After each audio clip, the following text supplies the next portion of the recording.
Taksistlarda har xil turlari bor. Misol uchun men yaqinda bitta tipga e'tibor berdim. Yangi opit chiqibdi bularni. Misol qayergadir yetib borgandan keyin menda pul kartadan to'lanadi.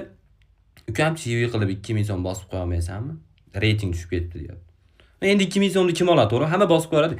Bering aka dedim bir kun. Nagli. Bering 2000 bosib qo'yaman dedim. 10 minut 2000 so'm esa topa olmadi hali. Ishonasizlarmi? Endi reyting nimadan tushib ketadi? Misol qo'polroq muomala qilib, qo'pol shopir sraz bilinadi. Chiqishingizga ukam eshikni salsakiroq yopgan. Aka eshikni hali yopganim yo'q. O'zi senga o'xshaganlar ko'payib ketishdingda. No zato sizga o'xshaganlar bizni tashib yuribsizlar. Mayli.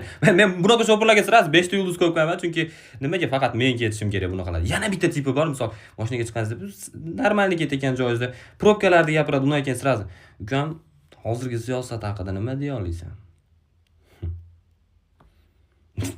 Men hozirgi siyosatimiz haqida davlatimiz rahbari nima desa, shu fikrlarga qo'shilaman aka. Menga stomatologim ham aytgan qorong'i xonada kalta ish taqiqlanadi.